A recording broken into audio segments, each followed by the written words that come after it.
गौरी नंदन गणेश भगवान की जय। जय श्री राधे कृष्णा। प्रिय भक्तों, आप सभी का दिन शुभ और मंगलमय हो। आज की इस वीडियो में आप श्रवण करेंगे कार्तिक मास कथा अध्याय 22। इससे पहले का अध्याय सुनने के लिए आप सभी का बहुत बहुत धन्यवाद। अब सुनिए उसके आगे की कथा। तो देवर्षि नारद महाराज पृथु को बड़े मनोयोग से सारी कथाएं सुना रहे थे और महाराज पृथु भी बड़े शांत मन से एकाग्रचित्त होकर सारी कथाएं सुन रहे थे। नवमी की कथा सुनने के बाद महाराज पृथु ने देवर्षि नारद से कहा, हे देवर्षि, भीष्म पंचक व्रत जो कि भगवान विष्णु को अत्यंत प्रिय है, किस कारण प्रसिद्ध हुआ? अब मेरी यह जानने की प्रबल इच्छा है। देवर्षि नारद कहने लगे, हे राजन, यह व्रत तो अनादिकाल से था, परंतु बीच में लुप्त हो गया था। दोबारा यह कब और कैसे प्रारंभ हुआ, अब इसका इतिहास भी सुनो। इस युग में भगवान कृष्ण ने भीष्म पितामह को यह व्रत बतलाया था और उन्होंने ही सर्वप्रथम इसे किया था। इसी कारण यह व्रत भीष्म पंचक के नाम से प्रसिद्ध हुआ। हे राजा पृथु, महाभारत युद्ध से पहले पांडवों की ओर से जब भगवान श्री कृष्ण कौरवों को समझाने के लिए गए, तब सबसे पहले वह विदुर जी के पास पहुंचे। विदुर जी ने उनका अत्यंत आदर सत्कार किया। फिर श्री कृष्ण जी भीष्म जी के पास गए। वहां जाकर कुशल क्षेम के बाद श्री कृष्ण ने अपने आने का संपूर्ण वृत्तांत भीष्म पितामह को कह सुनाया। सुनकर भीष्म जी कहने लगे कि हे भगवान, तीनों लोकों के स्वामी होते हुए भी आप केवल पांडवों की ओर से ही दूत बनकर क्यों आए हैं, और पांडवों के प्रति आपका इतना प्रेम होने का क्या कारण है? तीनों लोग तो आपके ही वश में हैं। पांडवों ने ऐसा कौन सा व्रत, तप, दान, पुण्य या यज्ञ किया है, या फिर उनके पास ऐसा क्या वशीकरण है जिसके कारण आप उनके वश में हो गए हैं? भगवान श्री कृष्ण ने मुस्कुराकर उत्तर दिया, हे गंगा पुत्र, यद्यपि यह रहस्य अत्यंत गुप्त है, फिर भी मैं तुम्हें अवश्य बतलाता हूँ। पूर्व जन्म में उन पांचों भाइयों ने एक ऐसा व्रत किया था जो मुझे अत्यंत प्रिय है। इसी कारण मैं इस जन्म में उनके वशीभूत हूँ। अब तुम भी उस व्रत का वृत्तांत सुनो। अत्यंत प्राचीन काल में उज्जैन नामक नगरी में कवि, सुचि, दृढ़दंत और हंस नामक 5 ब्राह्मण रहा करते थे। वे सभी वेदों के ज्ञाता, युवा, रूपवान और गंधर्व विद्या में अत्यंत निपुण थे। वे सभी दिशाओं में भ्रमण करके अपनी गान विद्या के द्वारा पर्याप्त धन प्राप्त किया करते थे। एक बार वे सभी मथुरा नगरी में सुवीर नामक राजा के दरबार में जा पहुंचे।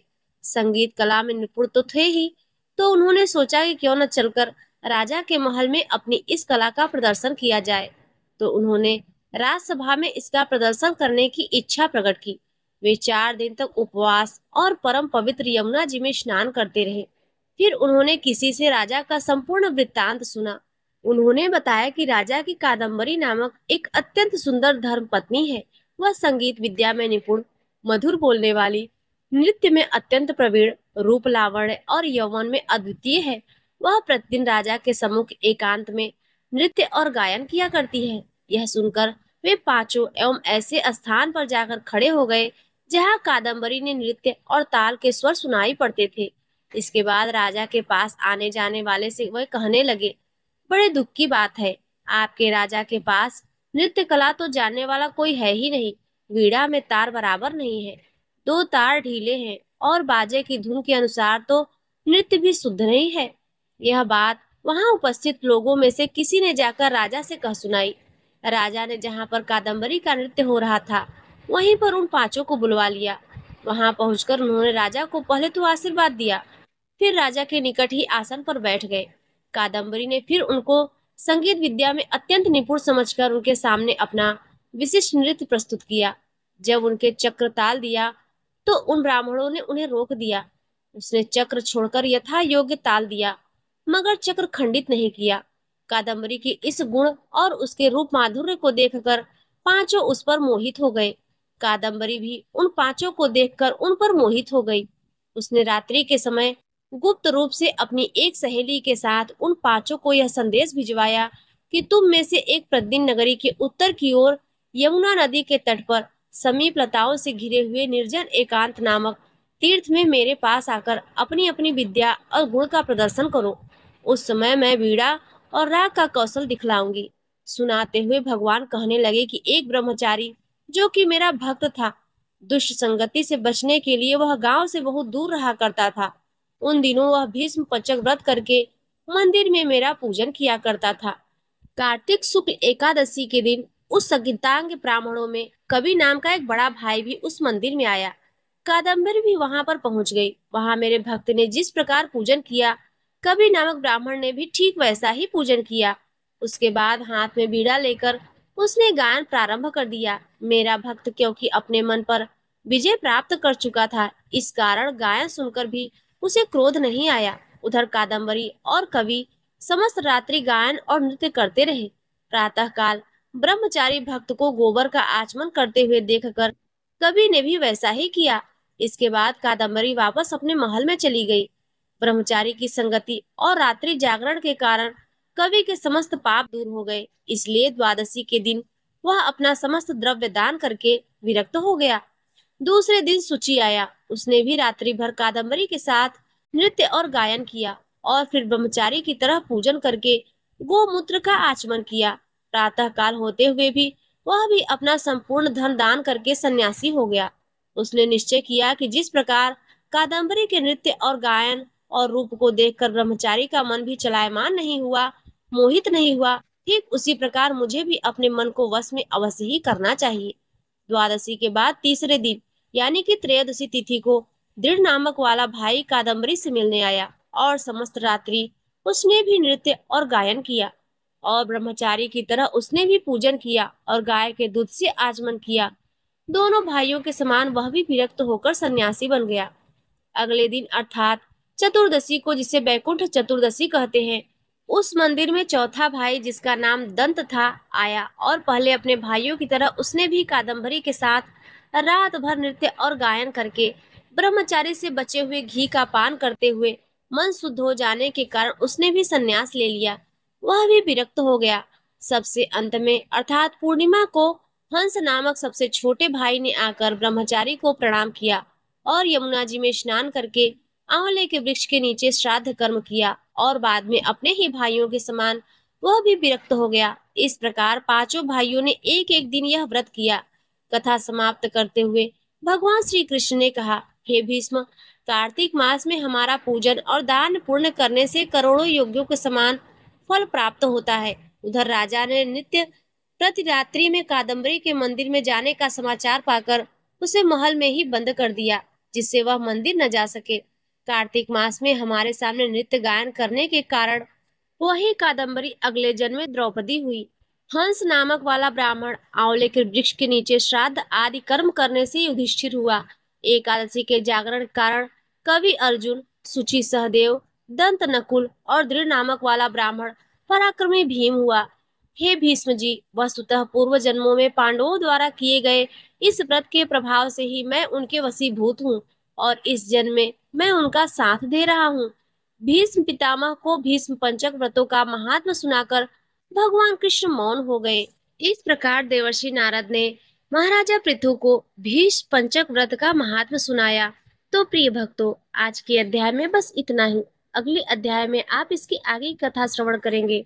प्रिय भक्तों, अब आइए सुनते हैं कृष्ण भगवान की एक और सुंदर कथा। एक बार एक राजा ने अपने राज्य महल में भगवान कृष्ण का एक विशाल भव्य मंदिर बनवाया और उसमें पूजा करने के लिए एक पुजारी को भी नियुक्त कर दिया। अब पुजारी जो थे वह पहले से ही बड़े कृष्ण भक्त थे। अब तो पुजारी भी बड़े मन से चारों पहर अपने कान्हा जी की सेवा करने लगे। बड़े प्रेम भाव से उनकी सेवा करते, उन्हें भोग लगाते, उनका श्रृंगार करते। इस प्रकार कान्हा जी की पूजा पाठ और उनकी सेवा करते हुए पुजारी की उम्र बीतने लगी। राजा जिसने वहां मंदिर का निर्माण करवाया था, वह हर दिन नियम से कान्हा जी के दर्शन करने के लिए आता, किंतु मंदिर में पहुंचने से पहले वह अपने एक नौकर के साथ एक फूलों की माला मंदिर में भेज दिया करता था, जिसे वह पुजारी पहले भगवान को पहनाते और फिर जब राजा दर्शन करने के लिए आते तो आशीर्वाद स्वरूप वही माला भगवान के गले से उतारकर राजा को पहना देते। इस प्रकार राजा और पुजारी जी के दिन बीत रहे थे। एक दिन की बात है, राजा जो है वह किसी कारणवश मंदिर में नहीं जा पाया। अब उसने अपने सेवक से ही हर दिन की तरह माला भिजवा दी और पुजारी को यह संदेश भी भिजवा दिया कि आज हम मंदिर नहीं आ पाएंगे, इसलिए सेवक के हाथों ही यह माला हमारे लिए भिजवा दीजिए। सेवक माला देकर और संदेश कहकर मंदिर से चला गया। पुजारी जी ने हर दिन की तरह अपने कान्हा जी को वह माला पहना दी। अब पुजारी जी ने कान्हा जी को माला तो पहना दी, किंतु उनके मन में एक विचार भी आया। सोचने लगे, मुझे भगवान की सेवा करते हुए एक बहुत लंबी उम्र बीत गई है, किंतु मैंने आज तक यह माला नहीं पहनी जो मैं भगवान के ऊपर से उतारकर राजा को पहनाता हूँ। अब सासों का क्या भरोसा, कब जान चली जाए। अगर आज कान्हा जी ने खुद यह कृपा करी है तो क्यों न यह माला मैं आज खुद ही पहन कर देख लूं। ऐसा सोचकर पुजारी जी ने वह माला भगवान के गले से उतारकर खुद पहन ली और यह सोच लिया कि जब नौकर आएगा तो उसे अपने गले से उतारकर यह माला मैं दे दूंगा। अब भगवान के गले से उतारी गई माला को पहनकर पुजारी जी तो धन्य हो गए, बड़े प्रसन्न हुए और मन ही मन भगवान को कोटि कोटि धन्यवाद करते रहे। तभी अचानक बाहर से पुजारी जी ने आवाज सुनी कि राजा की सवारी मंदिर में पहुंचने वाली है। अब जब पुजारी जी ने यह बात सुनी तो वह घबरा गए। अचानक सेवक की आवाज सुनकर राजा ने ऐसे अचानक आ जाने से पुजारी जी बहुत घबरा गए। अब उन्होंने सोचा, कहीं राजा मुझे यह माला पहने हुए देख लिया तो बहुत क्रोधित हो जाएंगे और हो सकता है मुझे सजा भी दे दे। ऐसा सोचकर पुजारी जी ने वह माला अपने गले से निकालकर फिर से कन्हैया जी को पहना दी। सिर्फ राजा के क्रोध से बचने के कारण पुजारी जी ने वह माला तो भगवान को पहना दी, किंतु पश्चाताप भी करने लगे। सोचने लगे कि यह तो मुझसे बहुत बड़ा भारी पाप हो गया है। भगवान के गले से माला मैंने खुद पहनी और अपने गले की माला निकालकर फिर से भगवान को पहना दी। यह तो मुझसे बहुत बड़ा पाप हो गया। किंतु दूसरी तरफ पुजारी जी को राजा के क्रोध का डर भी था। अब पुजारी जी मंदिर के एक कोने में खड़े हुए राजा का इंतजार कर रहे थे। तभी राजा मंदिर में आ गए और फिर पुजारी जी ने भगवान के गले की माला उतारकर राजा को पहना दी। अब जैसे ही राजा ने अपने गले में वह माला पहनी, उसे माला में एक सफेद बाल दिखाई दिया, जिसे देखकर राजा को सारी बात समझ में आ गई। राजा समझ गया कि यह माला जरूर पुजारी ने पहले खुद पहनी और अब मैं जब आ गया तो मुझे भी यही माला पहना दी। इस पुजारी ने मेरे साथ छल किया है। ऐसा सोचकर राजा को बहुत क्रोध आ गया। अब राजा ने पुजारी से पूछा कि यह बात बताइए, इस माला में सफेद बाल किसका है, क्योंकि पुजारी जी तो बूढ़े हो गए थे और उनके सर के बाल भी सफेद थे। अब पुजारी ने जब यह देखा तो सोचा कि अगर मैंने अपना नाम ले लिया तो राजा तो मुझे सजा जरूर देगा, इसलिए पुजारी ने जल्दी ही कह दिया, यह तो भगवान का बाल है। इस बात पर राजा को अत्यधिक क्रोध आया कि पुजारी झूठ पर झूठ बोल रहा है। अब भला मूर्तियों के बाल कब से सफेद होने लगे। इस पर राजा ने पुजारी से कहा, ठीक है, अगर तुम्हारी बात सच है तो कल मैं श्रृंगार करते समय आऊंगा और तब मैं देखूंगा कि भगवान के बाल काले हैं या सफेद, क्योंकि जब भगवान का श्रृंगार किया जाता है तो उनका मुकुट भी उतारा जाता है और मुकुट उतारते समय बाल दिख जाते हैं। अगर भगवान के बाल काले निकले तो हे पुजारी, मैं तुझे इस पाप के लिए मृत्यु दंड दूंगा। राजा ऐसा आदेश सुनाकर वहां से चला गया। अब राजा के जाते ही पुजारी हाथ जोड़कर भगवान के सामने प्रार्थना करने लगा। कहने लगा, हे प्रभु, मैं जानता हूँ कि मैंने आपके सामने झूठ बोलने का अपराध किया है और यह बात आप भी जानते हैं। अगर गले में डाली हुई माला मैंने फिर से आपको पहना दी और क्योंकि मैं आपकी सेवा करते करते बूढ़ा हो गया था, एक बहुत बड़ी अभिलाषा मेरे मन में थी। काश कभी ऐसा हो सकता कि मैं आपको चढ़ाई हुई माला खुद पहन सकता, और आज जब राजा नहीं आया तो मैं यह भारी गलती कर बैठा। बस आपको चढ़ी हुई माला का अभिलाषी मैं था, इसी कारण मुझसे यह अपराध हो गया। हे प्रभु, हो सके तो मुझे क्षमा कर दीजिए। हे प्रभु, मैंने पहली बार ऐसा लालच किया और मेरे ऊपर इतना बड़ा संकट आ पड़ा। अब तो राजा मुझे मृत्यु दंड अवश्य देगा। हे प्रभु, आप ही मुझे बचा सकते हैं, नहीं तो कल राजा मुझे फांसी पर चढ़ा देगा। इस प्रकार पुजारी सारी बातें रोते रोते कान्हा जी की मूर्ति के सामने कह रहा था। उधर अपने आदेश के अनुसार अगले दिन जब राजा आया तो भगवान का श्रृंगार स्वयं करने के लिए कहने लगा। पुजारी जी ने जब यह बात सुनी तो वह डर के मारे एक कोने में खड़े हो गए।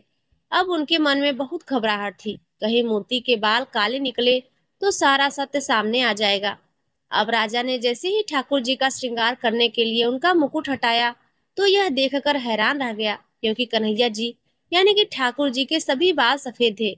अब राजा को लगा कि पुजारी ने जरूर अपनी जान बचाने के लिए इन बालों को सफेद रंग से रंग दिया होगा।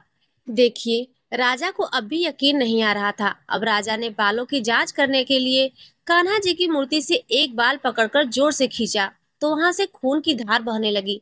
अब राजा ने यह देखा तो बहुत घबरा गया और कन्हैया जी के पैर पकड़कर उनसे क्षमा याचना करने लगा। अब राजा भी समझ चुका था कि इस मूर्ति में साक्षात ठाकुर जी बसते हैं। उधर पुजारी जी ने जब इतना बड़ा चमत्कार अपनी आंखों के सामने देखा तो हैरान रह गए। अभी वे दोनों हैरान ही थे कि तभी मूर्ति से एक आवाज आई, जो कि स्वयं कन्हैया जी की आवाज थी। कहने लगे, हे राजन, तुमने आज तक मुझे मूर्ति ही समझा, इसीलिए मैं आज भी तुम्हारे लिए एकमात्र मूर्ति ही हूँ। किंतु इस पुजारी ने मुझे साक्षात भगवान समझा है और उनकी श्रद्धा की लाज रखने के लिए ही और तुझे समझाने के लिए ही मुझे अपने बाल तक सफेद करने पड़ गए। तब राजा को अपनी गलती का एहसास हुआ। उधर पुजारी भी बड़े प्रसन्न थे, आज भगवान ने उनकी लाज रख ली थी। कहते हैं भगवान कृष्ण आज भी अपने भक्तों को दर्शन देते हैं, किंतु जिनकी श्रद्धा और भक्ति सच्ची है केवल उन्हें ही। भगवान की मूर्ति तो केवल मूर्ति मानकर ही पूजा न करें। आपकी अटूट श्रद्धा और विश्वास अगर पूजा करते समय है तो फिर आपको किसी भी दिखावे की जरूरत नहीं। कहते हैं भगवान का आशीर्वाद सच्ची भक्ति से और सच्चे विश्वास से बड़ी आसानी से पाया जा सकता है। हरे कृष्णा। प्रिय भक्तों, अब आइए सुनते हैं कार्तिक मास में नित्य सुनी जाने वाली पीपल पथवारी की कथा, तुलसी माँ की कथाएं, आरती और चालीसा। बहुत समय पहले की बात है। एक छोटा सा गांव था जो नदी के किनारे पर बसा हुआ था। गांव के चारों तरफ हरियाली ही हरियाली थी। हरे भरे खेतों से घिरा हुआ गांव बहुत ही सुंदर था। उस गांव में एक बुढ़िया माई अपने दो बेटे और दो बहुओं के साथ रहती थी। बुढ़िया माई के दोनों बेटे परदेश गए हुए थे कमाने के लिए। घर में बुढ़िया माई और उसकी दो बहुएं थी। बड़ी बहू बहुत ही तेज और घमंडी थी, जबकि छोटी बहू बहुत ही सीधी सादी भोली भाली थी। बड़ी बहू और छोटी बहू जब घर के काम करती तो बड़ी बहू छोटी बहू से झगड़ा करती थी।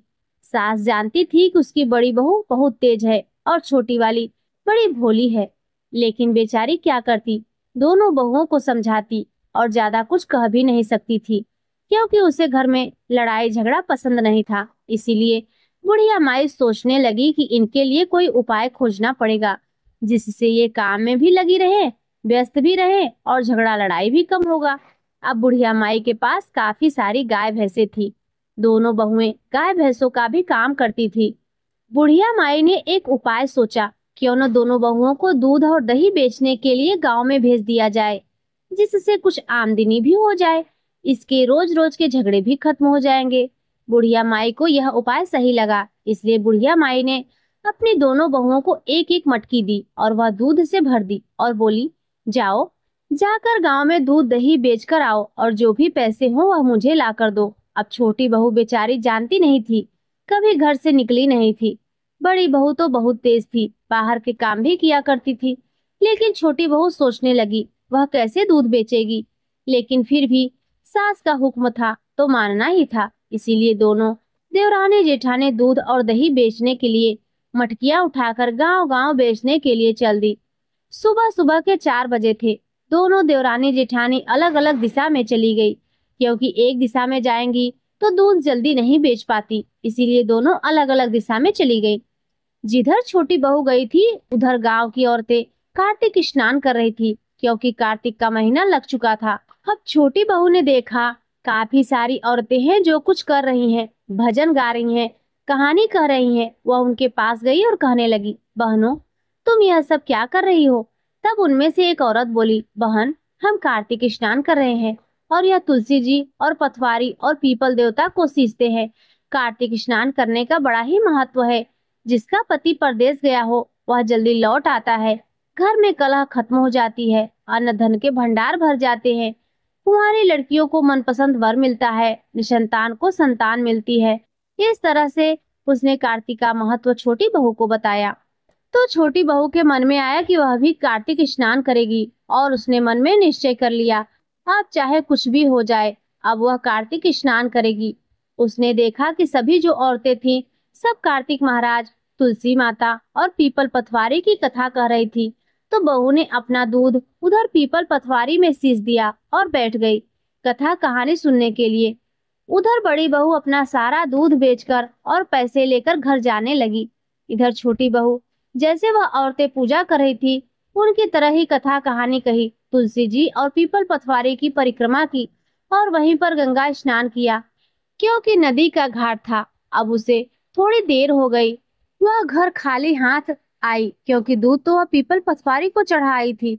घर जाकर उसकी सास कहने लगी, लाओ बहुओं, दोनों लाओ, आज का हिसाब दो। बड़ी बहू ने तो अपने पैसे अपनी सासू माँ को थमा दिए, क्योंकि वह तो दूध बेचकर आई थी, तो पैसे भी उसने हाथ में थे। अब छोटी बहू तो अपना दूध जो पीपल पटवारी को सींच आई थी, वह पैसे कहाँ से दे। वह डरते डरते बोली, माँ जी, मैंने जो महीने भर का हिसाब देने के लिए कहा है, तो महीने पर आपको पैसे लाकर दे दूंगी। सास बोली, ठीक है। अब दोनों देवरानी जेठानी का नियम बन गया। रोज सुबह उठती और दूध और दही की मटकी लेकर बेचने के लिए चली जाती। इससे घर में जो उन्हें समय कम मिलता था बिताने के लिए, दोनों अपना दूध दही बेचकर आती थी। अब छोटी वाली बहू का नियम बन गया था। वह तो अब नित्य नियम से कार्तिक स्नान करती, पीपल पटवारी सींचती और जो दूध होता उसे पीपल पटवारी में ही सींच देती। इसी तरह दिन बीतने लगे। धीरे धीरे करके पूर्णिमा का दिन आ गया। कार्तिक का महीना खत्म हो गया। कहते हैं कि कार्तिक स्नान करते हैं तो एक दिन अगहन का भी नहाना चाहिए। अब जो अगले दिन पूर्णिमा वाले दिन सब लोग इकट्ठा हुए थे, पीपल पटवारी के पास जितनी भी औरतें थी, सब ने स्नान किया, पूजा की और अपने अपने घर के लिए थोड़ा थोड़ा पटवारी लेकर चली गई। अब छोटी बहू वहां बैठकर रोने लगी, जोर जोर से रोने लगी। अब पीपल और पटवारी और तुलसी माता में से आवाज आई, बहू क्या बात है, तू क्यों रो रही है।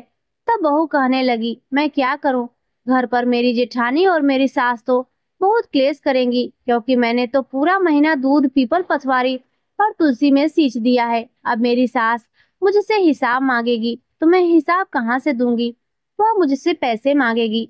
तब तुलसी मैया कहने लगी, एक काम करो छोटी बहू, जो यह पटवारी के कंकड़ पड़े हुए हैं, इनमें से कुछ कंकड़ उठा ले जाओ और अपनी कोठरी में जाकर रख देना।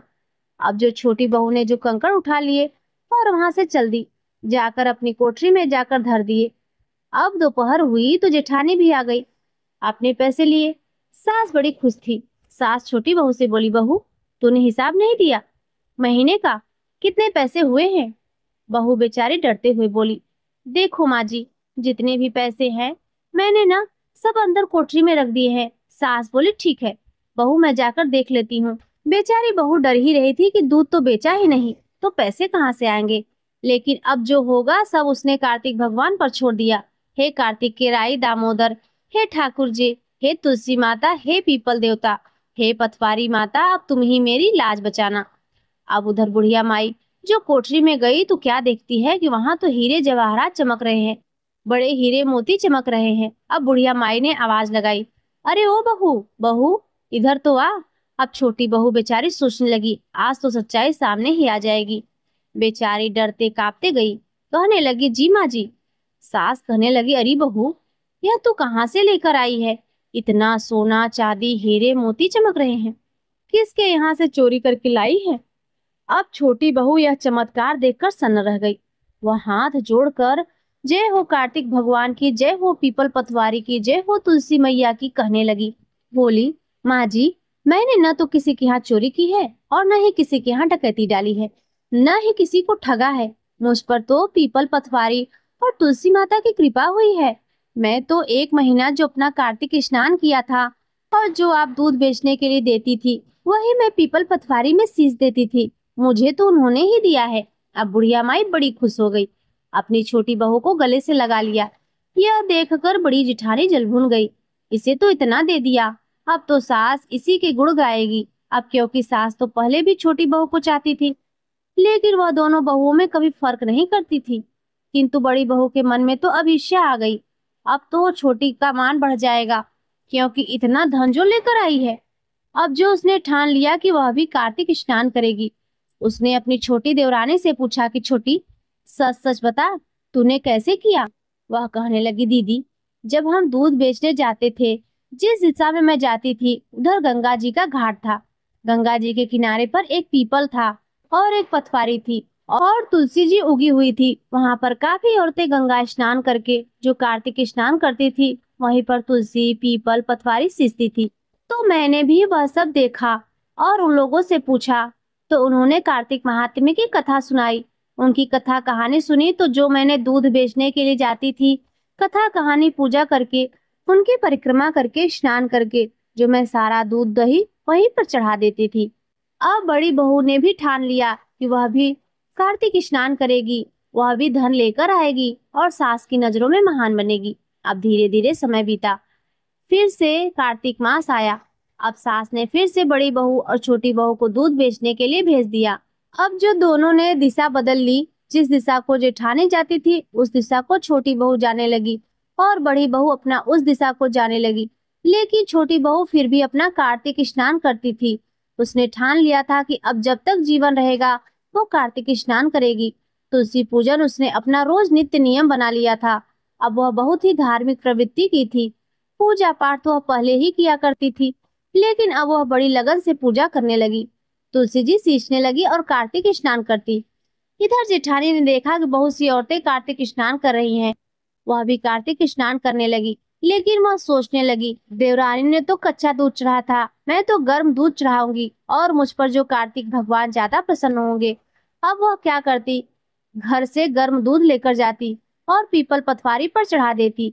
अब ऐसे ही समय बीता। धीरे धीरे फिर से कार्तिक का महीना समाप्त होने को आया। सब औरतें अपने अपने घर थोड़ी थोड़ी पथवारी लेकर गई। कहते हैं जो पथवारी बनाते हैं उसकी मिट्टी या कंकड़ थोड़े थोड़े अगर अपने भंडार घर में रख देते हैं तो कहते हैं वहां पर बरकत बनी रहती है, अन्न धन की कमी नहीं होती। इसीलिए सब पथवारी की थोड़ी थोड़ी मिट्टी लेकर जाते हैं। अब जेठानी वहां गई और वहीं जाकर बैठकर रोने लगी। जब वह जोर जोर से रोने लगी तो पीपल पथवारी में से आवाज आई, बहू तू क्यों रो रही है? तब कहने लगी, हे पीपल देवता, हे पथवारी माता, हे तुलसी माता, मैंने जो कार्तिक स्नान किया है और आपको मैंने अपना दूध चढ़ा दिया है, अब मेरी सास हिसाब मांगेगी तो मैं हिसाब कहाँ से दूंगी? पथवारी माता बोली, एक काम कर, यह कंकड़ पड़े हैं, ले जा और अपनी कोठरी में रख दीजिए। अब बड़ी बहू ने सोचा कि मेरी देवरानी तो छोटे छोटे पत्थर लेकर गई थी, मैं तो बड़े बड़े पत्थर लेकर जाऊंगी ताकि यह बड़े बड़े सोने में बदल जाएंगे तो ज्यादा धन मिलेगा। अब वह बड़े बड़े पत्थर उठाकर अपने घर चली गई।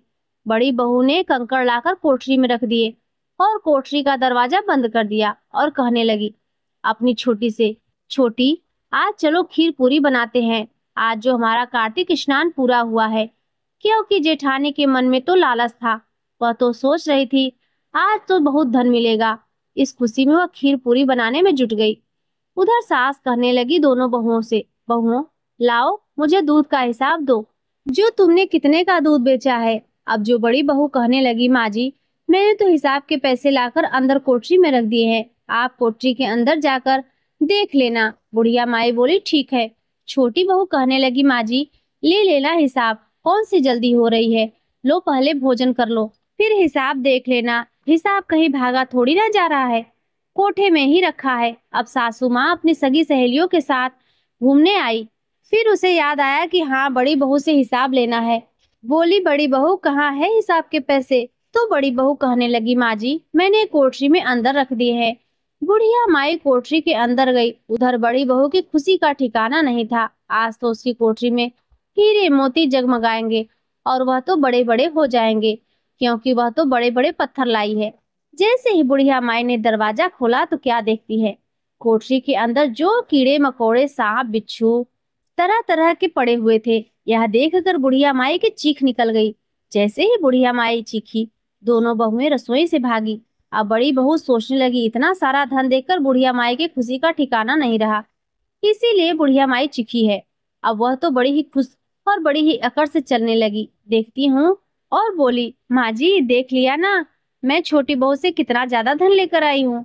अब जो बुढ़िया माई बोली, सत्यानाश हो तेरा, यह तू क्या करके लाई है, यह तूने क्या कर दिया? अब जब बड़ी बहू और छोटी बहू ने देखा तो वहां तो कीड़े तिलमिला रहे थे। अब वह जो गुस्से में फूट पड़ी, अपनी छोटी देवरानी से लड़ने लगी। कहने लगी, तूने जो हमारे साथ धोखा किया है, तूने जैसा बताया था मैंने भी गंगा स्नान किया, लेकिन तेरे लिए धन और मेरे लिए कीड़े मकोड़े कैसे हो गए? छोटी बहू कहने लगी, दीदी मैंने तो जो सच था वही बताया, किंतु मुझे नहीं मालूम था कि यह कीड़े मकोड़े कैसे हो गए। अब जो बड़ी बहू थी बड़े गुस्से में वहां से चली गई और जहाँ पीपल पथवारी तुलसी माता का बिरवा था वहां जाकर बैठ गई और जोर जोर से रोने लगी। कहने लगी, हे पीपल पथवारी, हे तुलसी माता, तुमने मेरी देवरानी को तो इतना सा धन दिया, उसके अन्न धन के भंडारे भर दिए और मैं कार्तिक नहाई, मुझे कीड़े मकोड़े दे दिए। तभी तुलसी माता, पटवारी माता और पीपल देवता प्रकट हो गए और कहने लगे, अरे ओ दुष्ट महिला, तूने जो लालच में आकर कार्तिक स्नान किया है, देख गरम दूध चढ़ाया है जिससे हमारा सारा शरीर जल गया है। कैसे फफोले मेरे शरीर पर हो गए हैं, और तू हमसे कामना करती है धन की। अरे निष्पक्ष होकर तेरी तो देवरानी है, वह सच्चे दिल से कार्तिक स्नान की, उसने सच्चे मन से पूजा की, वह बहुत ही भोली भाली है, लालच उसके अंदर है ही नहीं। तूने लालच किया, तेरा जैसा स्वभाव था वैसा तुझे फल मिला, जैसी तेरी देवरानी का स्वभाव था वैसा उसको फल मिला। जिस भाव से जो कार्तिक स्नान करता है उसी भाव से उसे उसका फल मिलता है। अब यह देखकर बड़ी बहू को अपनी गलती का एहसास हो गया। वह तुलसी माता और पटवारी माता, पीपल देवता के चरणों में गिर गई और अपनी गलती की माफी मांगने लगी। कहने लगी, हे प्रभु, हे माता रानी, मुझे माफ कर दो, मैं लालच में अंधी हो गई थी, मैं लालच कर बैठी। जब वो रोने गिड़गिड़ाने लगी, बार बार माफी मांगने लगी, तो तुलसी माता और पटवारी माता और पीपल देवता ने उसे माफ कर दिया। अब वह खुशी खुशी घर आई। घर आकर अपनी देवरानी को गले से लगाया और कहने लगी, छोटी, अगले साल से हम फिर से कार्तिक स्नान करेंगे और पूजा पाठ करेंगे। अब मुझे धन का कोई लालच नहीं है। तब उन दोनों की सास बोली, तुम दोनों ही नहीं, मैं भी तुम्हारे साथ कार्तिक स्नान करूंगी और जो तुम्हारे साथ ब्राह्मण भोज करूंगी। अब जो उनके पति भी थे वे भी घर आ गए।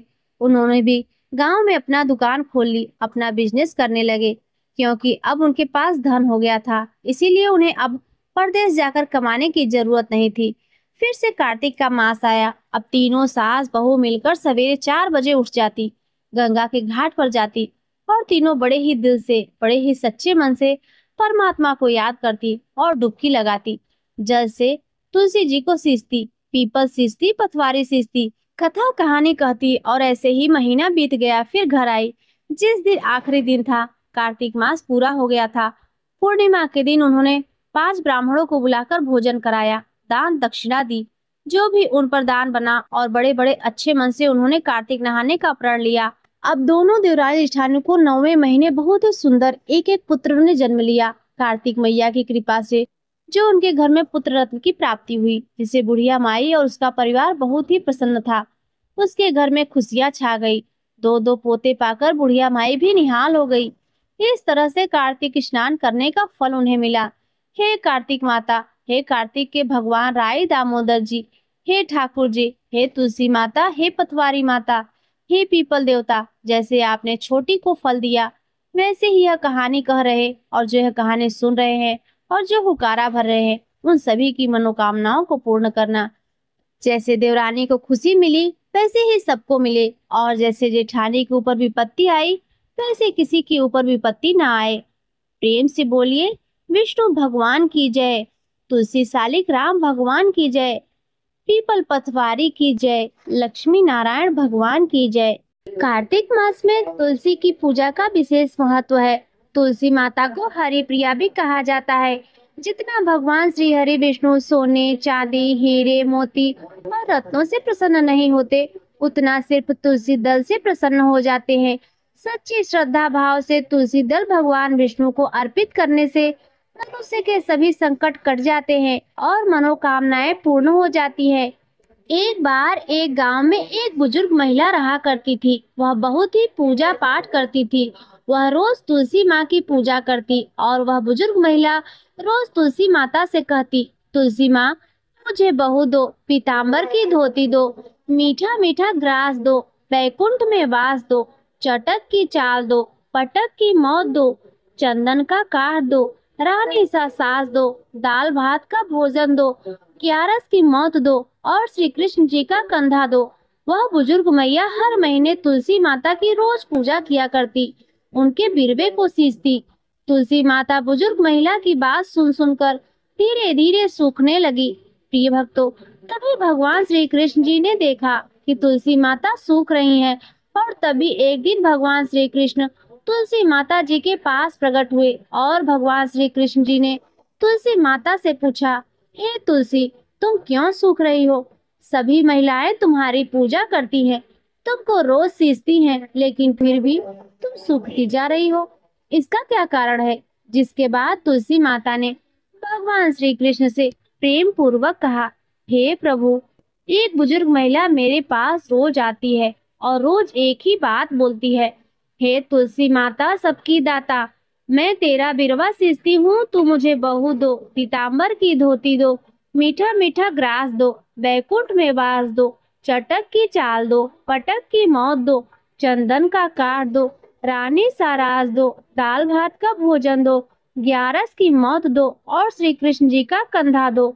मैं उस बुजुर्ग महिला की सारी मनोकामनाएं पूरी कर सकती हूँ प्रभु, किंतु हे प्रभु उसकी एक मनोकामना पूरी नहीं कर सकती हूँ। मैं श्री कृष्ण जी का कंधा कहाँ से दूंगी प्रभु।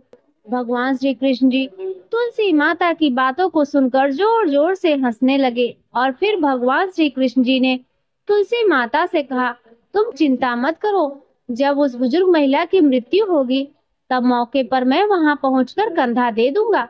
आज सुबह जब वह पूजा करने आए तब कह देना कि सब कुछ तुम्हें मिल जाएगा। कुछ ही दिनों के बाद वह वृद्ध महिला ठोकर खाकर रास्ते में गिरकर मर गई।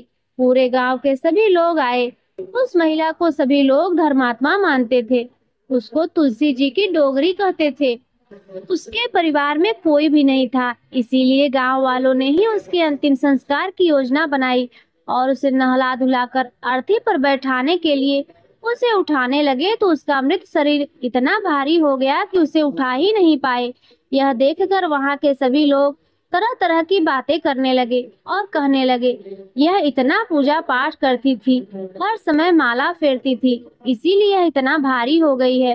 वही पूरे गांव में चर्चा होने लगी। डोगरी माई कोई भक्त नहीं थी, यह छल कपट करती थी। हम जिसे धर्मात्मा समझते हैं वह पापी है, जो कि किसी से भी उठ नहीं पा रही है। यह इसके कर्मों की सजा है। इधर भगवान ने सोचा मेरे भक्त की निंदा हो रही है, इसीलिए भगवान ने बूढ़े आदमी का भेष धारण करके वहां पर आए और वहां पर एकत्रित लोगों से पूछने लगे कि यहाँ पर इतनी भीड़ क्यों लगी है। जिससे सभी लोग कहने लगे, यह डोगरी माई मर गई है और पापिन इतनी थी कि जिससे यह उठ भी नहीं पा रही है। सभी लोग उठा उठा कर थक गए हैं। तब ब्राह्मण ने कहा, मुझे एक बार डोगरी के कानों में कुछ कहने दो, फिर देखो कैसे उठती है। तो सभी लोगों ने कहा, आप भी प्रयास करके देख लीजिए। तब भगवान ने उस वृद्ध महिला के कानों में कहा, हे बुढ़िया माई देखो, मैं आ गया, तू बिरवा सींच मेरा, मैं करूँ निस्तार तेरा। हे बुढ़िया माई, बहू ले, पोती ले, पोता ले, लड्डू ले, पीताम्बर ले, धोती ले, गहना ले, घी का घड़ा ले, मीठा मीठा खीर ले, पूड़ी ले, दाल भात का भोजन ले, धन दौलत ले, बेटा ले, पोता ले, तुलसी का पत्ता, गंगा जी का जल, ग्यारस को मुंह में ले, चंदन का काट ले, कृष्ण जी का कंधा ले। इतना सुनते ही वह बुढ़िया माई हल्की हो गई। भगवान बोले, आओ और इनको उठाओ। भगवान ने हाथ लगाया और बुढ़िया माई उठ गई। सबको बड़ा ही आश्चर्य हुआ। उसे खूब धूमधाम से ले जाया गया। भगवान उसे अपने कंधे पर ले गए। पूरे गांव में इसकी चर्चा होने लगी, जिससे उसको मुक्ति मिल गई और वह बैकुंठ में चली गई। सभी लोग देखते रह गए। सभी लोगों ने देखा शमशान घाट तक तो ब्राह्मण साथ ही आया था, लेकिन अब वह दिखाई नहीं दे रहा। इससे लोगों को समझ में आया कि वह कोई और नहीं, स्वयं भगवान बूढ़े ब्राह्मण के रूप में आए थे। तो प्रेम से बोलिए राधा कृष्ण भगवान की जय, बोलिए श्री तुलसी सालिक राम भगवान की जय। प्रिय भक्तों, अब आइए तुलसी माता की एक और कथा सुनते हैं। एक कुटुंब में ननद तथा भाभी साथ साथ रहती थी। ननद का विवाह अभी नहीं हुआ था। वह तुलसी के पौधे की खूब सेवा करती थी, लेकिन उसकी भाभी को यह सब बिल्कुल भी पसंद नहीं था। जब कभी उसकी भाभी को अत्यधिक क्रोध आता तब वह उसे ताना देते हुए कहती, जब तुम्हारा विवाह होगा तो मैं तुलसी ही बारातियों को खाने को दूंगी, तुम्हारे दहेज में भी तुलसी दूंगी। कुछ समय बीत जाने पर ननद का विवाह पक्का हुआ। विवाह के दिन भाभी ने अपने कहे अनुसार बारातियों के सामने तुलसी का गमला फोड़ दिया और खाने के लिए कहा। तुलसी जी की कृपा से वह फूटा हुआ गमला अनेकों स्वादिष्ट पकवानों में बदल गया। भाभी ने गहनों के नाम पर तुलसी की मंजरी से बने हुए गहने उसे पहना दिए और वह सुंदर सोने जड़ाओं में बदल गई। भाभी ने वस्त्रों के स्थान पर तुलसी का जनेऊ रख दिया और वह रेशमी तथा सुंदर वस्त्रों में बदल गए। ननद की ससुराल में उसके दहेज की बहुत प्रशंसा की गई। यह बात भाभी के कानों तक भी पहुंची तो उसे बड़ा ही आश्चर्य हुआ। उसे अब तुलसी माता की पूजा का महत्व समझ में आया। भाभी की एक लड़की थी, वह अपने लड़की से कहने लगी, तुम भी तुलसी की सेवा करो, तुम्हें भी बुआ की तरह फल मिलेगा। प्रिय भक्तों, वह जबरदस्ती अपनी बेटी से सेवा करने को कहती, लेकिन लड़की का मन तुलसी सेवा में नहीं लगता था। लड़के के बड़े होने पर उसके विवाह का समय आया। तब भाभी सोचती है कि जैसा व्यवहार मैंने अपनी ननद के साथ किया था, वैसा ही मैं अपनी लड़की के साथ भी करती हूँ, तो यह भी गहनों से लद जाएगी और बारातियों को खाने में पकवान मिलेंगे। ससुराल में इसे भी बहुत इज्जत मिलेगी। यह सोचकर वह बारातियों के सामने तुलसी का गमला फोड़ देती है, लेकिन इस बार गमले की मिट्टी मिट्टी ही रही, मंजरी तथा पत्ते भी अपने रूप में ही रहे, जनेऊ भी अपना रूप नहीं बदला। सभी लोग तथा बारातियों द्वारा भाभी की बुराई की जाती है। लड़की के ससुराल वाले भी लड़की की बुराई करते हैं। भाभी कभी ननद को अपने घर नहीं बुलाती थी, तो एक दिन भाई ने सोचा मैं बहन से मिलकर आता हूँ। उसने अपनी पत्नी से कहा कि कुछ उपहार बहन के पास ले जाने की बात कही। भाभी ने थैले में ज्वार भरकर दे दिया और कहा यही लेकर जाओ। बड़े दुखी मन से भाई अपनी बहन के घर चल दिया। वह सोचता रहा कि कोई भाई अपनी बहन के घर ज्वार कैसे ले जा सकता है। यह सोचकर वह एक गौशाला के पास रुका और ज्वार का थैला गाय के सामने पलट दिया। तभी गौपालक ने कहा, आप गाय के सामने हीरे मोती क्यों डाल रहे हैं? यह देखकर भाई को बड़ा ही आश्चर्य हुआ। उसने सभी हीरे मोती तथा सोना वापस अपने थैले में रख लिए। भाई ने सारी बात अपनी बहन को बताई और बड़ी खुशी खुशी उसने सारे हीरे मोती और जवाहरात अपनी बहन को दे दिए। दोनों भाई बहन एक दूसरे को देखकर अत्यंत ही प्रसन्न हुए। हे तुलसी माँ, जैसी कृपा आपने ननद पर की, ऐसी ही कृपा सभी पर करना। बोलिए श्री तुलसी शालिक राम भगवान की जय। बोलिए श्री लक्ष्मी नारायण भगवान की जय। प्रिय भक्तों, अब आइए तुलसी माता की एक और दुर्लभ कथा सुनते हैं। एक बार देवर्षि नारद के मन में आया कि भगवान के पास तो बहुत महल है, एक आध हमको भी दे दे तो यहीं आराम से टिक जाएंगे, नहीं तो इधर उधर घूमते रहना पड़ता है। भगवान के द्वारका में बहुत महल थे। नारद जी ने भगवान से कहा, भगवान आपके पास तो बहुत महल है, एक हमको भी दे दो तो हम भी आराम से रहें। आपके यहाँ खाने पीने का इंतजाम भी अच्छा है। भगवान ने सोचा यह मेरा भक्त है, विरक्त सन्यासी है, अगर यहीं कहीं राजसी ठाट बाट में रहने लगा तो थोड़े ही दिन में इनकी सारी विरक्ति भक्ति निकल जाएगी। अगर हम सीधा न कहेंगे तो यह बुरा मान जाएंगे, लड़ाई झगड़ा करेंगे। इतने महल है और एक महल नहीं दे रहे हैं। भगवान ने चतुराई से काम लिया। नारद जी ने कहा, जाकर देख ले, जिस मकान में जगह खाली मिले वहीं आप रह लीजिए। नारद जी वहां से चले। जब सब जगह नारद जी घूम आए, लेकिन कहीं भी एक कमरा खाली नहीं मिला, सब भरे हुए थे। आकर भगवान से कहा, हे भगवान, वहाँ कोई जगह खाली नहीं मिली। भगवान ने कहा, फिर मैं क्या करूं? होता तो आपको दे देता। नारद जी के मन में आया, या तो भगवान मेरे साथ धोखाधड़ी कर रहे हैं, नहीं तो कुछ न कुछ अपने किसी को इधर उधर करके दूसरे कमरे में भेजकर एक कमरा तो दे ही दे सकते थे। इन्होंने मेरे साथ धोखा किया है, तो मैं भी इन्हें मजा चखाकर छोड़ूंगा। प्रिय भक्तों, यह तो भगवान की लीला थी। नारद जी रुक्मणी जी के पास पहुंचे। रुक्मणी जी ने नारद जी की आव भगत की, बड़े प्रेम से आदर सम्मान किया। उन दिन भगवान सत्यभामा जी के यहाँ रहते थे। एक आध दिन बीता तो नारद जी ने उनको दान की कथा सुनाई। सुनाने वाले स्वयं नारद जी दान का महत्व सुनाने लगे। जिस चीज का दान करेंगे वही चीज आगे आपको मिलती है। जब नारद जी ने देखा कि यह बात रुक्मणी जी को जम गई है, तो उन्होंने पूछा, आपको सबसे ज्यादा प्रेम किससे है? रुक्मणी जी ने कहा, यह भी कोई पूछने वाली बात है, मुझे भगवान श्री हरि से अत्यंत प्रेम है। कहने लगे, फिर आपकी यह इच्छा होगी कि अगले जन्म में वे आपको ही मिले। रुक्मणी जी बोली, इच्छा तो यही है। नारद जी ने कहा, अच्छा है, तो फिर दान कर दो, नहीं तो नहीं मिलेंगे। आपकी सौत भी बहुत है और उनमें से किसी ने पहले दान कर दिया तो उन्हें मिल जाएंगे। इसीलिए दूसरे के करने से पहले आप भगवान को हमें दान कर दें।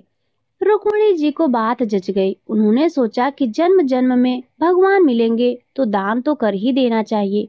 रुक्मणी से नारद जी ने संकल्प करा लिया। अब क्या था, नारद जी का काम बन गया। वह सीधे सत्यभामा जी के महल पहुंच गए और भगवान से कहा, हे भगवान, उठिए और चलिए मेरे साथ।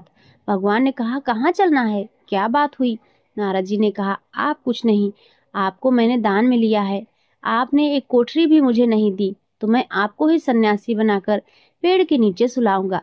भगवान ने कहा, रुक्मणी ने दान दिया है तो ठीक है, वह पटरानी है, उससे मिल तो आइए। भगवान ने अपने सारे गांठे, रेशम कपड़े सब खोलकर सत्यभामा जी को दे दिए और वल्क वस्त्र पहनकर, भस्मी लगाकर और कमंडल लेकर वहां से चल दिए। उन्हें देखते ही रुक्मणी जी के होश उड़ गए। पूछा, क्या हुआ भगवान? भगवान ने कहा, पता नहीं, नारद कहते हैं कि आपने मुझे दान दे दिया है। रुक्मणी ने कहा, लेकिन वे कपड़े गहने कहाँ गए? उत्तम केसर को छोड़कर यह भस्मी क्यों लगा ली? भगवान ने कहा, जब दान दे दिया है तो मैं उनका हो गया, इसीलिए अब वे मुझे सन्यासी बनाएंगे। रुक्मणी जी ने कहा, मैंने इसलिए थोड़ी ही दिया था कि यह ले जाएं।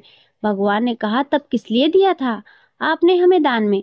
दान तो इसीलिए दिया जाता है कि उसको साथ ले जाएं। अब रुक्मणी जी को होश आया कि यह तो गड़बड़ का मामला हो गया। रुक्मणी जी ने कहा, नारद जी, यह आपने मेरे से पहले नहीं कहा था। अगले जन्म में मिलेंगे तो मिलेंगे, अब तो हाथ से ही खो रहे हैं। नारद जी ने कहा, अब जो हो गया सो हो गया, अब मैं इन्हें ले जाऊंगा। रुक्मणी जी बहुत रोने लगी। तब तक हल्ला गुल्ला मच गया और सभी रानियां वहां इकट्ठी हो गई। सत्यभामा, जामवंती सब समझदार थी। उन्होंने कहा, भगवान, एक रुक्मणी के पति थोड़े ही है, इसीलिए रुक्मणी को सर्वथा दान का अधिकार नहीं हो सकता। हम लोगों का भी दान का अधिकार है। नारद जी ने सोचा, यह तो घपला हो गया। कहने लगे, क्या भगवान के टुकड़े करोगे? नारद जी ने विचार किया कि अपने को तो महल ही चाहिए था, यही दे नहीं रहे हैं, अब मौका ठीक है, समझौते पर बात आ रही है। नारद जी ने कहा, भगवान का जितना वजन है उतने का तुला दान करने से दान मान लिया जाता है। तुला दान से देह का दान किया जाता है, इसीलिए भगवान के वजन का सोना, हीरा, पन्ना दे दो। इस पर सभी रानियां राजी हो गई। बाकी तो सब राजी हो गए, लेकिन भगवान ने सोचा कि यह फिर मुंह में पड़ गया। भगवान तराजू के एक पलड़े के अंदर बैठ गए। दूसरे पलड़े में सारे गहने, हीरे, पन्ने रखे जाने लगे। लेकिन जो अपने मुख में पूरे ब्रह्मांड को लेकर बैठे हैं, क्या द्वारका के पूरे धन से उनकी बराबरी की जा सकती है? सारा का सारा धन दूसरे पलड़े पर रख दिया गया, लेकिन जिस पलड़े पर भगवान बैठे थे वह वैसा का वैसा ही रहा, नीचे लगा रहा, ऊपर नहीं हुआ। नारद जी ने कहा, देखो तो, तुला तो बराबर हो ही नहीं रहा है, अब मैं भगवान को कैसे ले जाऊंगा? सब कहने लगे, अरे कोई उपाय बताइए नारद जी। नारद जी ने कहा, और कोई उपाय नहीं है। अन्य सब लोगों ने अपने हीरे पन्ने लाकर डाल दिए, लेकिन उससे क्या होना था? वे तो त्रिलोकी का भार लेकर बैठे थे। उधर औरतें सब चीख चिल्ला रही थी। नारद जी प्रसन्नता के मारे इधर उधर टहल रहे थे कि आज मेरे भगवान मेरे साथ चलेंगे।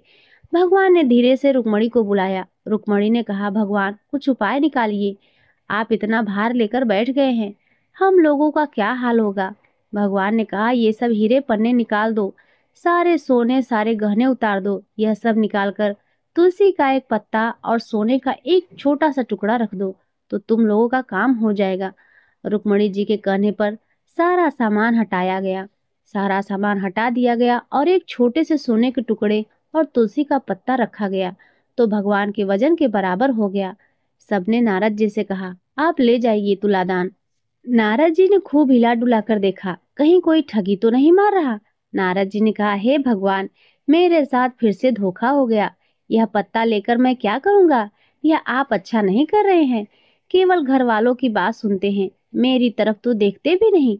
भगवान ने कहा, आपकी तरफ क्या देखूं नारद, आप तो सारे संसार के रूप को समझकर फिर मोह के रास्ते जाना चाह रहे हैं, तो आपकी क्या सुनूं?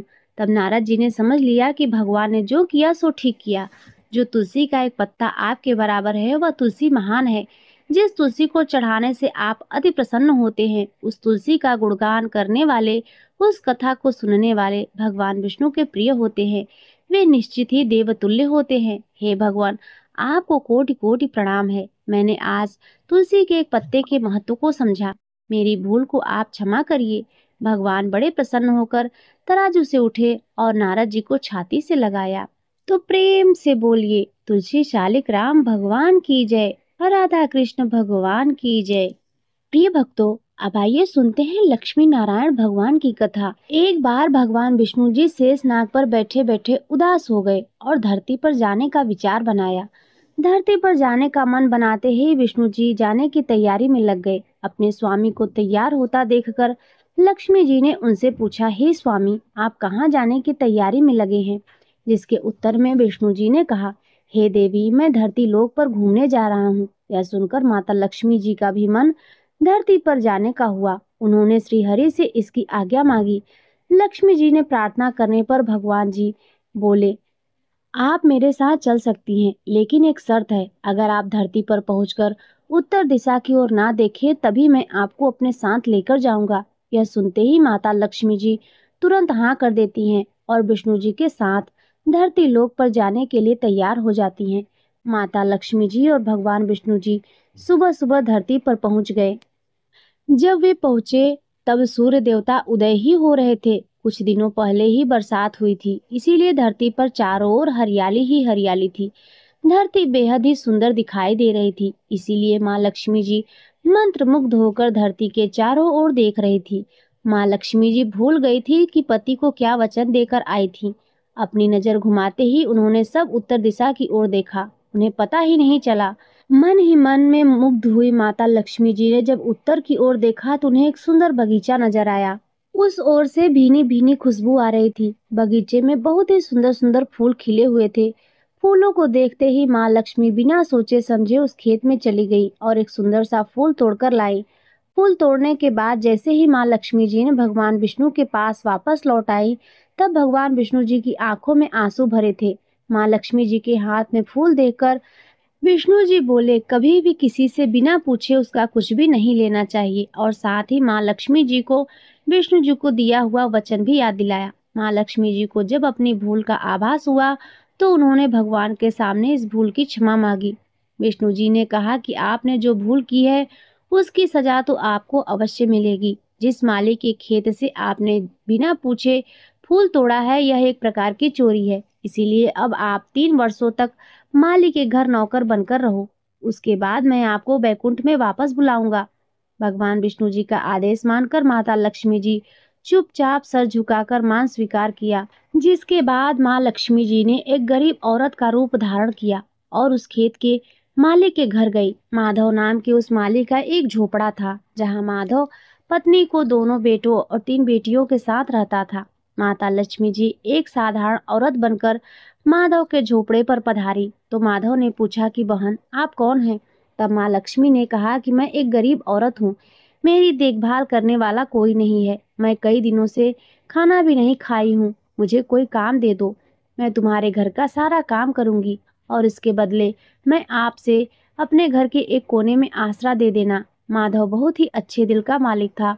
उसे उन पर दया आ गई, लेकिन उसने कहा, बहन, मैं तो बहुत गरीब हूँ। मेरी कमाई से मेरे घर का खर्च काफी कठिनाई से चलता है। लेकिन अगर मेरी 3 बेटियां हैं, उसकी जगह आप 4 बेटियां होती तो मुझे भी गुजारा करना पड़ता। अगर आप मेरी बेटी बनकर और जैसा रूखा सूखा हम खाते हैं उसमें खुश रह सकती हो तो मेरी बेटी अंदर है, जाकर वहीं रह लो। माधव ने माँ लक्ष्मी जी को अपने झोपड़े में शरण दे दी और माँ लक्ष्मी जी की 3 साल तक उस माधव के घर पर नौकरानी बनकर रही। कथा के अनुसार कहा जाता है कि जिस दिन माँ लक्ष्मी जी माधव के घर आई थी, उसके दूसरे ही दिन माधव को फूलों में इतनी आमदनी हुई कि शाम को उसने एक गाय खरीद ली। फिर धीरे धीरे माधव ने जमीन खरीद ली और सब ने अच्छे अच्छे कपड़े भी बनवा लिए। कुछ समय बाद माधव ने एक बड़ा पक्का घर भी बनवा लिया। माधव हमेशा सोचता रहा कि मुझे यह सब इस महिला के आने के बाद ही मिला है। इस बेटी के रूप में मेरी किस्मत आ गई है। एक दिन माधव जब अपने खेतों में काम खत्म करके घर आया तो उसने अपने घर के द्वार पर गहनों से लदी एक देवी स्वरूप औरत को देखा। जब वह पास गया तो उसे आभास हुआ कि यह तो मेरी मुंह बोली चौथी बेटी है, यानी वही औरत है। कुछ समय के बाद वह समझ गया कि यह देवी और कोई नहीं बल्कि स्वयं माँ लक्ष्मी जी हैं। यह जानकर माधव बोला, हे माँ, मुझे क्षमा कर दो। हमने आपको अनजाने में घर और खेत के काम करवाए। हे माँ, यह हमने कैसा अपराध कर दिया। माँ, हम सबको माफ कर दो। यह सुनकर माँ लक्ष्मी जी मुस्कुराई और बोली, हे माधव, तुम तो बहुत ही अच्छे और दयालु व्यक्ति हो। तुमने मुझे अपनी बेटी की तरह रखा, अपने परिवार का सदस्य बनाया। इसके बदले मैं तुम्हें वरदान देती हूँ कि तुम्हारे पास कभी भी खुशियों की और धन की कमी नहीं रहेगी। तुम्हें सारे सुख मिलेंगे जिसके तुम हकदार हो। इसके बाद माँ लक्ष्मी जी अपने स्वामी श्री हरि के द्वारा भेजे रथ में बैठकर बैकुंठ लोक को चली गई। हे माँ, मेरी नम्र विनती है, जैसे माधव पर कृपा दृष्टि रखी वैसी ही कृपा दृष्टि हमारे समाज और देश पर भी रखना। कथा को सुनने वाले, सुनाने वाले और हुकारा भरने वाले सभी भक्त जनों पर रखना। तो प्रेम से बोलिए लक्ष्मी नारायण भगवान की जय। प्रिय भक्तों, अब आइए सुनते हैं श्री तुलसी चालीसा। दोहा। श्री तुलसी महारानी करु विनय सिरनाय, जो मम हो संकट विकट दीजय मात नसाय। चौपाई। नमो नमो तुलसी महारानी, महिमा अमित न जाय बखानी। दियो विष्णु तुमको सन्माना, जग में छायो सुयस महाना। विष्णु प्रिया जय जयति भवानी, तिहु लोक की हो सुख खानी। भगवत पूजा करे जो कोई, बिना तुम्हारे सफल न होई। जिन घर तव नहीं होय निवासा, उस पर करहीं विष्णु नहीं बासा। करे सदा जो तव नित सुमिरन, तेहि के कारज होय सब पूरन। कार्तिक मास महात्म तुम्हारा, ताको जानत सब संसारा। तब पूजन जो करे कुंवारी, पावे सुंदर वर सुकुमारी। कर जो पूजन नित प्रति नारी, सुख संपत्ति से होय सुखारी। वृद्धा नारी करे जो पूजन, मिले भक्ति होवे पुलकित मन। श्रद्धा से पूजे जो कोई, भव निधि से तर जावे सोई। कथा भागवत यज्ञ करावे, तुम भी नहीं सफलता पावे। छायो तब प्रताप जग भारी, ध्यावत तुम ही सकल चितधारी। तुम ही मात यंत्रन तंत्रन, सकल काज सिद्धि होवे क्षण में। औषधि रूप आप हो माता, सब जग में तव यश विख्याता। देवी ऋषि मुनि तव तपधारी, करत सदा तव जय जयकारी। वेद पुराणन तव यश गाया, महिमा अगम पार नहीं पाया। नमो नमो जय जय सुख कारणी, नमो नमो जय दुख निवारिणी। नमो नमो सुख संपत्ति देनी, नमो नमो अघघाटन छेनी। नमो नमो भक्तन दुख हरनी, नमो नमो दुष्टन मद छेनी। नमो नमो भव पार उतारनी, नमो नमो परलोक सुधारनी। नमो नमो निज भक्तन उबारनी, नमो नमो जन काज सवारनी। नमो नमो जय कुमति नशामनी, नमो नमो सुख उपजावनी। जयति जयति जय तुलसी माई, ध्याऊं तुमको शीस नवाई। निज जन जानि मोहि अपनाओ, बिगड़े कारज आप बनाओ। करूँ विनय मैं मात तुम्हारी, पूर्ण आशा करहूँ हमारी। शरण चरण जोरी मनाऊं, निस दिन तेरे ही गुण गाऊं। ग्रहूं मात यह अब मोह पर दाया, निर्मल मोय सकल मम काया। मंगू मात यह वर दीजय, सकल मनोरथ पूर्ण कीजय। जनू नहीं कुछ नेम अचारा, क्षमहु मात अपराध हमारा। 12 मास करे जो पूजा, तासम जग में और न दूजा। प्रथम ही गंगा जल मगवावे, फिर सुंदर स्नान करावे। चंदन अक्षत पुष्प चढ़ावे, धूप दीप नैवेद्य लगावे। करे आचमन गंगा जल से, ध्यान करे हृदय निर्मल से। पाठ करे फिर चालीसा की, स्तुति करे मात तुलसी की। यह विधि पूजा करे हमेशा, ताके तन नहीं रहे कलेशा। करे मास कार्तिक का साधन, सोवे नित पवित्र सिद्ध हुई जाही। है यह कथा महासुखदाई, पढ़े सुने सो भव तर जाई। तुलसी मैया तुम कल्याणी, तुम्हारी महिमा सब जग जानी। भाव न तुम्हें मानित नित ध्यावे, गा गा कर माँ तुझे रिझावे। दोहा। यह श्री तुलसी चालीसा पाठ करे जो कोई, गोविंद सो फल पावे जो मन इच्छा होय। इति श्री तुलसी चालीसा संपूर्ण। तो प्रेम से बोलिए तुलसी शालिक राम भगवान की जय। प्रिय भक्तों, अब आइए सुनते हैं तुलसी माता की आरती। जय जय तुलसी माता मैया, जय जय तुलसी माता। सब जग की सुखदाता मैया, सबकी वर माता। मैया जय जय तुलसी माता, मैया जय जय तुलसी माता। सब जग की सुखदाता मैया, सबकी वर माता। मैया जय जय तुलसी माता, मैया जय जय तुलसी माता। सब योगों से ऊपर, सब रोगों से ऊपर, मैया सब रोगों से ऊपर।